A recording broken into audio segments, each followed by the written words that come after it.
उत्तर प्रदेश में सूखे जैसे हालात से निपटने के लिए गुरुवार देर शाम मुख्यमंत्री योगी आदित्यनाथ ने अहम बैठक ली। बैठक में कहा गया कि उत्तर प्रदेश में सामान्य से 62% कम बारिश हुई है। इसके चलते खरीफ की बुआई का लक्ष्य का महज 44% ही पूरा हो पाया है। उत्तर प्रदेश में इस वक्त 96 लाख हेक्टेयर बुआई होती थी, लेकिन इस बार सिर्फ 42 लाख हेक्टेयर हो पाई है।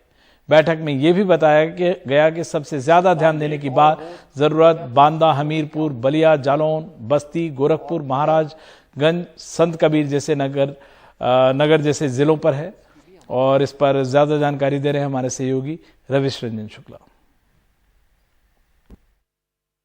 उत्तर प्रदेश में जो सूखे के हालात हैं वो अब और ज्यादा गंभीर दिखाई पड़ने लगे हैं। इसी के मद्देनजर आज उत्तर प्रदेश के मुख्यमंत्री योगी आदित्यनाथ ने देर शाम को गुरुवार को हाई लेवल एक बैठक बुलाई और उस बैठक में ये निकल कर आया कि उत्तर प्रदेश में 62% कम बारिश हुई है और 62% कम बारिश होने के चलते अभी तक खरीफ की जो फसल है वो केवल 42 लाख हेक्टेयर ही बुआई हुई है, जबकि इस सीजन में खरीफ की जो फसल की बुआई है वो 96 लाख हेक्टेयर होती थी। यानी आप देखिए 50% से भी कम जो है वो खरीफ की फसल की बुआई हो पाई है। और खास तौर पर इस बैठक में जो उत्तर प्रदेश के मुख्यमंत्री हैं उन्होंने निर्देश दिए हैं कि कुछ ऐसे जिलों को चिन्हित किया गया है जहां पर मुख्यमंत्री ने कहा है कि वहां ज्यादा ध्यान देने की जरूरत है। उन जिलों में बांदा, चंदौली, महाराजगंज, संत कबीर नगर, गोरखपुर जो कि मुख्यमंत्री का खुद गृह जिला है, हमीरपुर, देवरिया, जालौन, बलिया, बस्ती, बांदा और श्रावस्ती जो जिले हैं उन पर विशेष तौर पर ध्यान देने को मुख्यमंत्री ने कहा है। और ये भी कहा है कि हर हालात के लिए अब विभागों को तैयार रहना चाहिए। मूंग और जो तिल की फसल है उस पर बहुत ज्यादा प्रभाव पड़ रहा है, मूंगफली की फसल पर बहुत ज्यादा प्रभाव पड़ रहा है। कई सारी जगहों से हमें खबरें आ रही हैं कि जिन बीज को खरीद कर किसान बोने की तैयारी कर रहा था, बारिश न होने के चलते अब उल्टा उस बीज को ही वो मार्केट में दोबारा बेच रहा है ताकि उस बीज का कम से कम बोने का नुकसान उसको न उठाना पड़े। लेकिन निश्चित तौर पर सरकार को और सभी विभागों को अब कमर कसनी चाहिए, क्योंकि अगर उत्तर प्रदेश में इसी तरीके से मानसून की बेरुखी रहती है तो खास तौर पर किसानों के सामने एक बहुत बड़ा संकट पैदा होने वाला है। और उत्तर प्रदेश के बाद अब चलते हैं श्रीलंका में राष्ट्रपति के इस्तीफे के ऐलान के बाद भी गंभीर आर्थिक संकट से जूझ रहा ये देश। यहाँ पे प्रदर्शन पूरी तरह थमा नहीं है। प्रदर्शनकारी राजधानी कोलंबो की सड़कों पर हंगामा कर रहे हैं, जिसके बाद से पश्चिमी प्रांत में फिर से कर्फ्यू लगा दिया गया है। कोलंबो की सड़कों पर सेना उतार दी गई है। कल सेना के टैंक और बख्तरबंद गाड़ियां गश्त लगाती दिखी। इस बीच राष्ट्रपति भवन, प्रधानमंत्री आवास, सभी प्रमुख सरकारी दफ्तरों और आवासों पर सुरक्षा बलों ने अपने उसे कब्जे में ले लिया। दरअसल श्रीलंका के कार्यवाहक राष्ट्रपति रनिल विक्रमसिंघे बनाए गए। इस फैसले का भी प्रदर्शनकारी विरोध कर रहे हैं और इस्तीफे का दबाव बना रहे हैं। और इस पर ज्यादा जानकारी के लिए चल सकते हैं हम अपने सहयोगी उमा शंकर के पास। उमा, आप की तस्वीरें देखी जहां आप वहां जो बस्ती बना दी गई है और उसमें किस तरह से लोग प्रदर्शन कर रहे हैं। जो सबसे बड़ा संकट है वहां पे, राजनीतिक संकट तो है ही, जो आर्थिक संकट है उसको लेकर क्या ताजा हालात हैं और क्या माहौल दिख रहा है वहां पर? ये देखिए विमल, यहाँ पर जो राष्ट्रपति भवन हो या फिर जो प्रधानमंत्री का आवास हो, जहाँ पे कब्जा किया था प्रदर्शनकारियों ने उन्हें सुरक्षा बलों के हवाले कर दिया है। लेकिन जो उनका विरोध है वो अब भी चल रहा है। जिस बस्ती की आपने बात की वो 97 दिनों से राष्ट्रपति भवन के सामने है और अब ज़्यादा वहाँ पे चहल पहल बढ़ गई है, क्योंकि बहुत ज़्यादा तादाद में वहाँ पर जो प्रदर्शनकारी हैं वो हर वक्त मौजूद रहते हैं। वहाँ पे आपने देखा होगा कि जिस तरीके से किसान आंदोलन के समय टेंट लगाकर किसानों ने प्रदर्शन किया था, तकरीबन उसी तरह का, हाँ यहाँ पे रोड ब्लॉक नहीं किया गया है लेकिन उसी तरह का प्रदर्शन यहाँ पे चल रहा है। और गो गोटा होम का जो स्लोगन है वो वहाँ पर जगह जगह लिखा गया है। जाहिर सी बात है कि प्रदर्शनकारियों का कहना है कि जब तक गोटाबाया और जो पूरा परिवार है, राजपक्षे परिवार, वो सत्ता से बेदखल नहीं होता तब तक उनका प्रदर्शन जो है वो जारी रहेगा। जो इस्तीफे की खबर आई उसके बाद यहाँ जश्न का माहौल ज़रूर हुआ, लेकिन प्रदर्शनकारी ये चाहते हैं कि रानिल विक्रमसिंघे, जिनको कि एक्टिंग प्रेसिडेंट बनाया गया है, वो भी अपने पद पे ना रहें। दूसरी तरफ अपोजिशन की तरफ से जो साजिद प्रेमदासा हैं, उनके नाम को आगे बढ़ाने की कोशिश हो रही है। 20 तारीख को चुनाव होना है। ऐसे में देखना है कि किस हद तक एक पॉलिटिकल कंसेंसस बन पाता है, क्योंकि अभी भी रानिल विक्रमसिंघे जो हैं वो अपना पद छोड़ने को तैयार नहीं है और वो पद पे बने रहना चाहते हैं। तो एक कंसेंसस कैंडिडेट के तौर पे अगर सर्वदलीय सरकार बनती है तो कौन यहाँ कमान संभालेगा। और जो बड़ी बात आपने की वो आर्थिक संकट की बात की। यहाँ की सड़कों पर जब हम चलते हैं तो बहुत सारी लंबी कतारें गाड़ियों की दिखती है, तो ऐसा लगता है जैसे गाड़ियों को सामान्य तौर पे पार्क किया गया है, लेकिन वो बात नहीं है। 3-3, 4-4 दिनों तक गाड़ियाँ जो हैं वो पेट्रोल पंप के आगे कई किलोमीटर लंबी लाइन लगा के खड़ी होती है, क्योंकि उनको फ्यूल चाहिए होता है।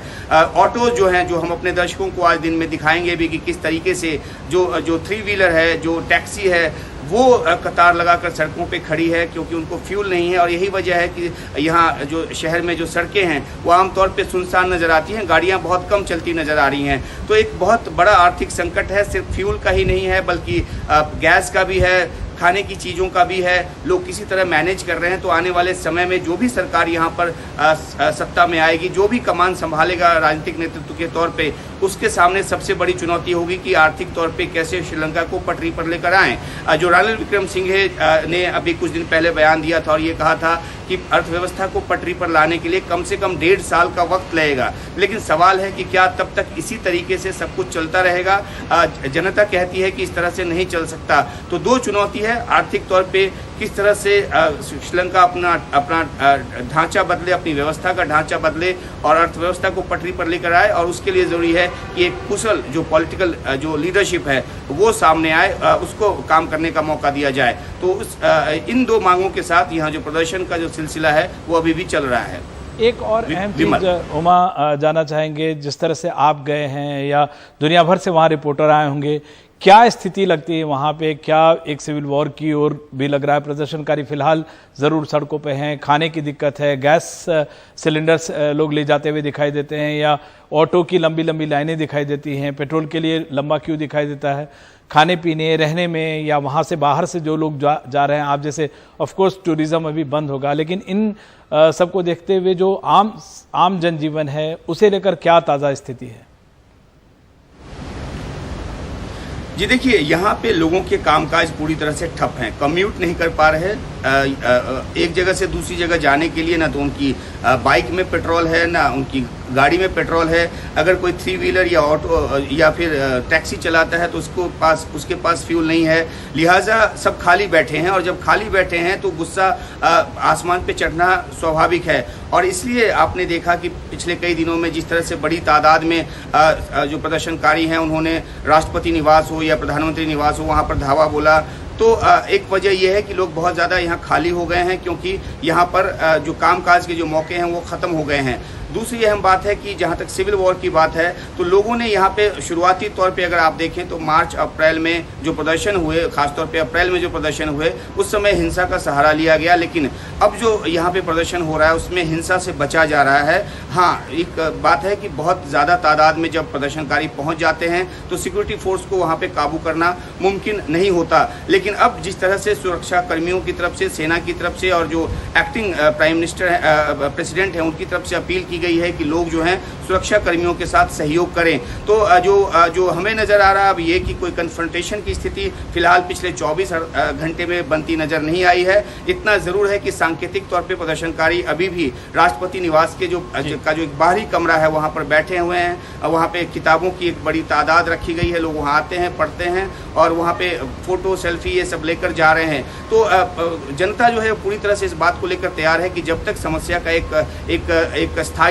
समाधान नहीं निकलता या उस तरफ निकलते हुए कदम नहीं बढ़ाया जाता, प्रदर्शनकारी अपने घर नहीं जाएंगे। और इसलिए यहाँ तंबू लगाकर वो लगातार बैठे हुए हैं। विमल, पूरी जानकारी के लिए, विस्तार से बताने के लिए उमा बेहद शुक्रिया। आप नज़र बनाए रखें और श्रीलंका में इनकलाब है सड़कों पे और लोग प्रदर्शन कर रहे हैं। उम्मीद कर रहे हैं कि राजनीतिक आर्थिक संकट ये जल्दी सुधरे, क्योंकि इसका पूरा असर जो है साउथ ईस्ट एशिया और एशियाई देशों पर भी पड़ता हुआ कहीं ना कहीं ज़रूर नज़र आता है। लेते हैं एक छोटा सा ब्रेक के बाद फौरन हाजिर होते हैं। बिहार की राजधानी पटना में पीएफआई के टेरर मॉड्यूल का भांडाफोड़ करते हुए वहां के एसएसपी मानवजीत सिंह ढिल्लों विवादों में घिर गए। उन्होंने पीएफआई की ट्रेनिंग की तुलना आरएसएस की शाखा से कर दी, जिसे लेकर बीजेपी भड़क गई। बीजेपी विधायक हरिभूषण ठाकुर ने एसएसपी पर बरसते हुए कहा कि आरएसएस जैसे राष्ट्रवादी संगठन की तुलना पीएफआई से नहीं की जा सकती। वहीं जीतन राम मांझी की पार्टी हम एसएसपी के बचाव में उतर आई। हम के प्रवक्ता दानिश रिजवान ने कहा कि अगर इस्लामिक स्टेट की बात करना अपराध है तो फिर हिंदू राष्ट्र की वकालत कैसे ठीक है।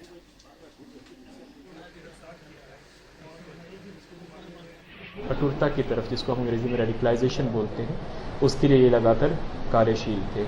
इसका जो मॉडस था कि ये लोग जैसे शाखा होती है, आरएसएस अपनी शाखा ऑर्गेनाइज करते हैं और लाठी की ट्रेनिंग देते हैं, उसी तरह से ये लोग शारीरिक प्रशिक्षण, फिजिकल एजुकेशन के नाम से लोग अपने यूथ्स को बुला के और उनको प्रशिक्षण दे रहे थे, और उसी के साथ ही जो अपना एजेंडा है और प्रोपेगेंडा है उनके माध्यम से यूथ्स को ब्रेन वॉश करने का काम कर रहे थे। निश्चित रूप से एसपी साहब के मानसिक दिवालियापन का प्रतीक है। एक राष्ट्रवादी संगठन की तुलना जो बच्चों में या किसी को इस राष्ट्र पर मरने मिटने की कला सिखाती है, अनुशासन की कला सिखाती है, उसकी तुलना एक आतंकवादी संगठन जिसका लक्ष्य है 1947 तक भारत का इस्लामिककरण करना, इस्लामिक राष्ट्र बनाना, और उसके प्रति उसकी तुलना आरएसएस से किए हैं। एसपी साहब माफी मांगे, नहीं तो सरकार अविलंब इन पर कार्रवाई करे।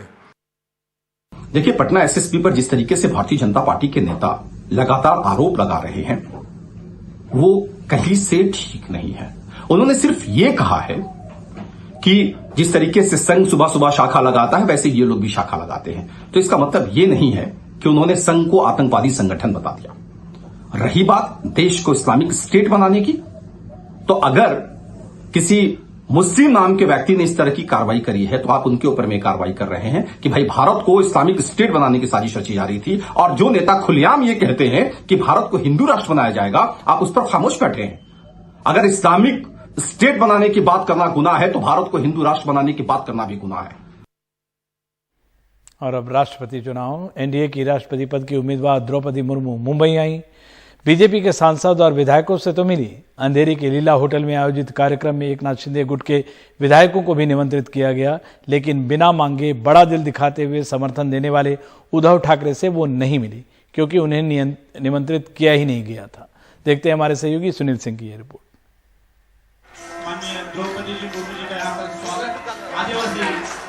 एनडीए की राष्ट्रपति पद की उम्मीदवार द्रौपदी मुर्मू मुंबई आई। अंधेरी में एयरपोर्ट के पास होटल लीला में बीजेपी और एकनाथ शिंदे गुट के सभी विधायकों से मिली। उन्होंने भी समाधान व्यक्त किया है कि इस महाराष्ट्र से जो बदला हुआ समीकरण है, बदली हुई राजनीति है, इसके वजह से उनको भारी समर्थन मिलेगा। यहाँ पर रिकॉर्ड ब्रेक वोटिंग होगी। इस अवसर पर खास तौर पर आदिवासी नृत्य से उनका स्वागत किया गया।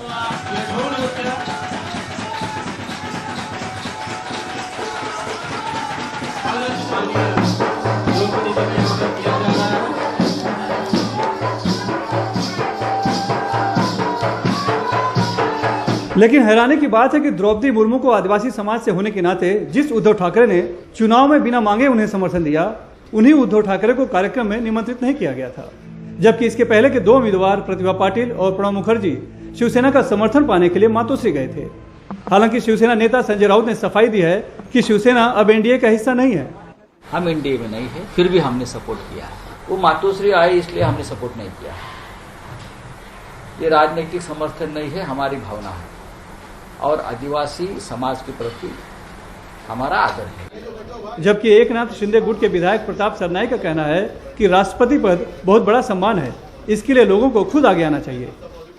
आज हमारा यही कहना है कि भारत की होने वाली प्रथम नागरिक अगर कहाँ पे आती है तो बाकी का सब भूल के लोगों ने अपना समर्थन देने के लिए उनके पास आना चाहिए और उनका स्वागत करना चाहिए। कहाँ तो चर्चा थी द्रौपदी मुर्मू को समर्थन देना उद्धव ठाकरे की बीजेपी से नजदीकी बढ़ाने की कोशिश का हिस्सा है, लेकिन बीजेपी के दिल के दरवाजे तो खुले नहीं, उल्टे एमवीए के साथी घटक दल कांग्रेस और एनसीपी नाराज हो गए वो अलग।